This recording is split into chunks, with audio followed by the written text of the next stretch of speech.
It is Sunday, April 13th, and major news breaking this weekend on President Trump's tariff policy on obtaining total domination over China. That's the strategy. Everything coming to a head this week. We're going to explain, and don't buy the media's misrepresentation about what they're doing, what Trump is trying to achieve here. Also, deficit spending coming crashing down as Doge cracks down on Dem money laundering schemes, tumbling to a 5-year low. Thank you, Elon Musk. And more stories as well from around the country. But before we get started, thank you for liking and sharing these videos. It really helps out the channel. And consider subscribing so you don't miss these regular updates. So, on March 4th, over a month ago, President Trump imposed the original 20% IEEPA universal tariff on China. All goods imported to the United States from China had a mandatory 20% levy. At that time, he detailed this then.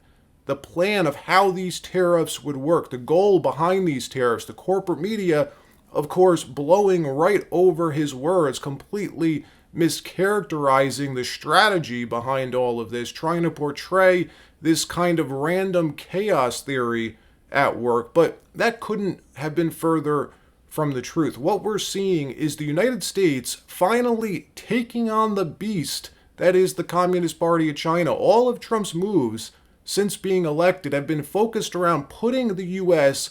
in a position of domination to China, to dominate China around the world. All of it ties together. His push for Canada and Greenland to offset our reliance on China for rare earth mining, the Panama Canal to completely push out China from the world's #1 trade choke point, and then tariffs to recalibrate global trade back in the favor of the United States. A half century of stupid U.S. leadership allowing China to slowly envelop the world under their control. This week, Trump just put a giant U.S. Trump wall right in China's way. Watch. History will record that the actions President Trump has taken in recent days were the beginning of saving the West from complete economic domination by another power. It's a sophisticated, elegant, detailed plan to deal with Chinese economic aggression against the United States. And a critical piece to all this, which doesn't get even near enough attention, is the U.S. control over the maritime empire map. At one point controlled by the British and old continental Europe, today it's under control of the U.S. When you hear Trump say, we've been getting ripped off for years, we pay for this country's security or that country's defense, what he's referring to, at least in part, is maritime trade security, something few Americans are even aware of. But the WTO and all major trading nations rely on the United States Navy to ensure global trade routes stay open and secure. We're the only country who can do that, who can impose security all around the world at the same time in multiple sections of the world. We bear the brunt of that. We bear the cost, the expense. It's why our defense budget dwarfs China's and Russia's combined. Now, key to maintaining the maritime empire are a few global choke points, the largest of which is the Panama Canal. Another smaller one, but still vital, is the Suez Canal. And what's happening right now at the Suez Canal? Trump's carpet bombing the Houthis because they're trying to close or semi-close that route. The responsibility falling on the United States, whether Trump likes it or not, and that costs money. Lots and lots of money. China, meanwhile, has been slowly embedding themselves, colonizing these other nations, the critical choke points, for years, bearing none of the cost, none of the expense to keep them open and operational, but benefiting from all of our work and expense while gaining huge influence in these other nations. All of this ties together. On Friday, Trump took back control of the Panama Canal without kinetic force, pure soft power, something that sets China back decades. This is not getting anywhere near the attention it deserves. This is a huge win for the U.S., a huge loss for China. Roll the tape. Yes, Mr. President, we just got back from Panama last night. We were at the Panama Canal with their Southcom commander ships, F-18s, troops, and signed a couple of historic deals. One which is with the Panama Canal Authority, a framework for U.S. vessels, first and free through the Panama Canal.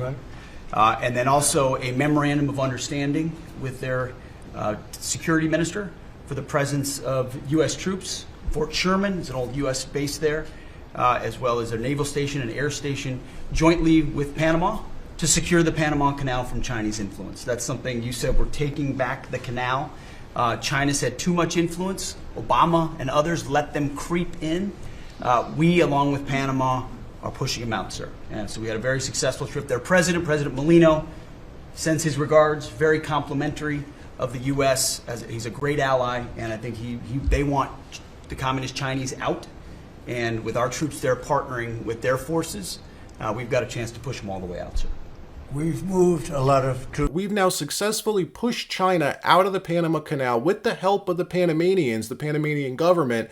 The opposition party in Panama, though, is pissed. They are very mad about this. The head of the Oppo party saying yesterday this was a camouflaged, silent invasion. The Oppo party in Panama is communist aligned. They fully support the Chinese, the Venezuelans, the Cubans, the Nicaraguans. Trump knows we must push China out, not just to Panama, but the entire hemisphere. Trump's tariff strategy is set up to do exactly that while bringing back American manufacturing. Yesterday, the media blasting out the message that Trump has suspended tariffs for all chips, smartphones, and technology. Running with this story all day long, claiming Trump's capitulating, caving on his promise to onshore our American manufacturing. All a lie. We didn't cover that purposely yesterday because if they had listened to the original 20% IEEPA tariff announcement last month, they'd have known this specific sector was always exempt from the main reciprocal tariffs, just like steel and aluminum are, just like the autos are exempt. Semiconductors, chips, smartphones, they fall under their own tariff category. The news that broke yesterday was simply clarification on how this category will be dealt with through a separate commerce authority known as the 232. That was always the plan. We did the same thing with steel and aluminum. We're going to be doing the same thing as well with copper in the coming weeks. Watch Secretary Lutnick correct the record this morning, telling ABC, you are wrong. You've been wrong in your reporting. Watch this. The notice that went out Friday night saying that electronics, a wide range of electronics, including smartphones, including components used to make microchips, that these are now exempt from the reciprocal tariffs. Why that move?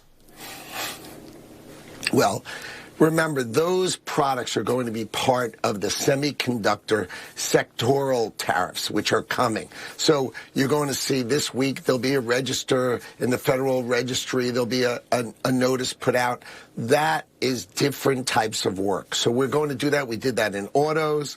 The president's going to do it for pharmaceuticals, and he's going to do it for semiconductors. So all those products are going to come under semiconductors, and they're going to have a special focused type of tariff to make sure that those products get reassured. We need to have semiconductors. We need to have chips, and we need to have flat panels. We need to have these things made in America. We can't be reliant on Southeast Asia for all of the things that operate for us. So what he's doing is he's saying they're exempt from the reciprocal tariffs, but they're included in the semiconductor tariffs, which are coming in probably a month or two. So these are coming soon. You shouldn't think this is really outside of it. Really think of it as being included in the semiconductor space, much like pharmaceuticals. These require special attention, and the president is on it.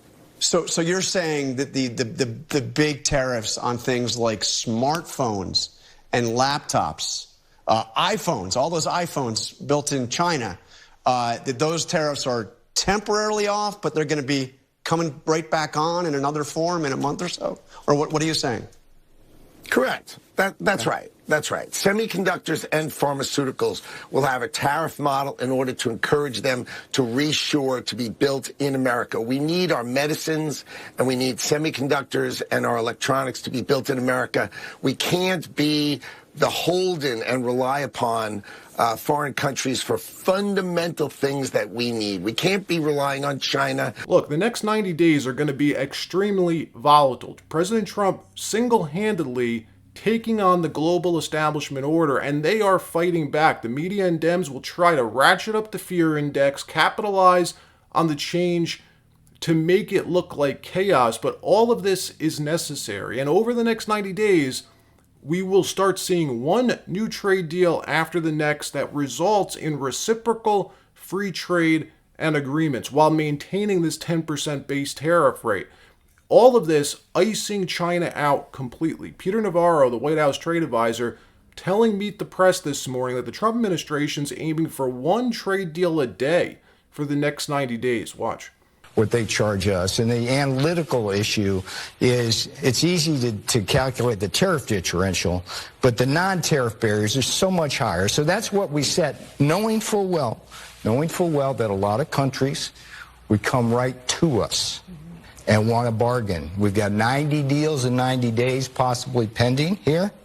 And it was par for the course. Actually, it was a birdie for President Trump to do exactly what he did, which was pause for 90 days. And we're going to get this done for the American people. So I'd be gearing up for a volatile couple of weeks and months. Huge swings in the markets, 2 to 3% swings. I'm expecting to continue. One sector, though, that's winning through all of this is commodities, gold and precious metals. One product that Trump really did exempt from his tariffs, 0 tariffs on gold.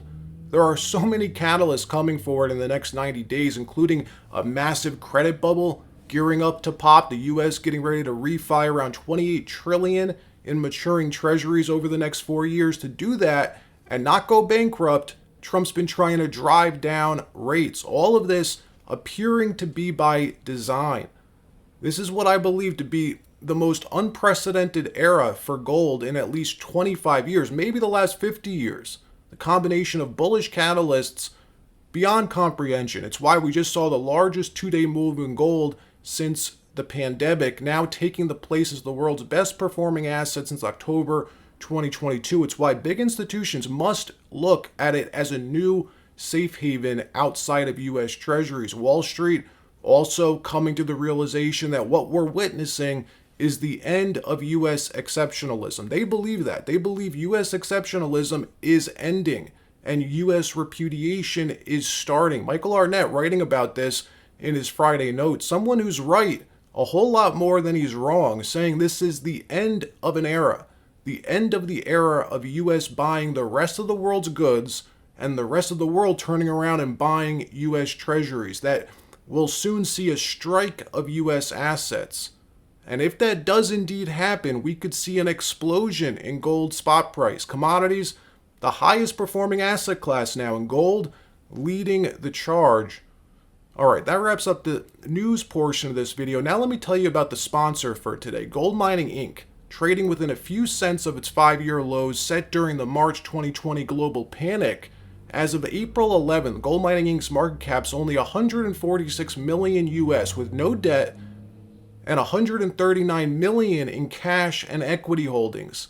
Gold Mining Inc. owns 80% of USGO and just over 12% of GROY. Look at these assets.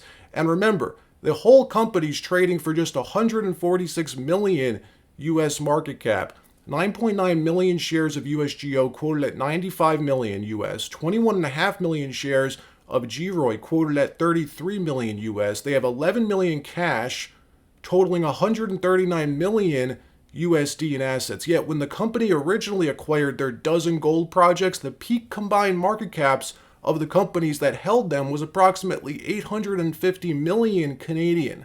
That was during the 2010 to 2012 period, which was much closer to par with the USD than today.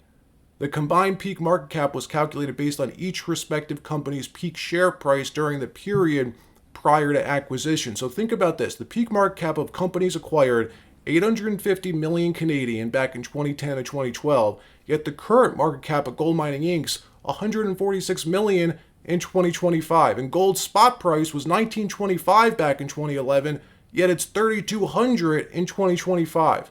And remember, Gold Mining Inc. owns around 80% of U.S. gold mining, USGO, and 12.7% of Gold Royalty Corp, GROY. The entire company now trading for 80 cents right now, nearing its 5-year lows. In August 2020, Gold Mining Inc. hit $272 a share when gold first reached $2,000 per ounce market. The stock is now 68% lower. Gold Mining Inc. owns a dozen projects containing an aggregate of 12.5 million ounces of gold equivalent estimated mineral resources in the measured and indicated category, and an additional 9.7 million ounces of gold equivalent estimated mineral resource in the inferred category. Gold trading at an all-time high, while Gold Mining Inc. is near its COVID-19 lows. On top of that, a shareholder of Gold Mining Inc. gains additional exposure to a portfolio of gold projects containing an estimated mineral resource of 12.5 million gold equivalent ounces and an additional 9.7 million inferred. And again, Gold Mining Inc. down 68% from its 5-year high. So look, do your own research on Gold Mining Inc. All right, that wraps up this episode. Like, subscribe. We'll see you next time.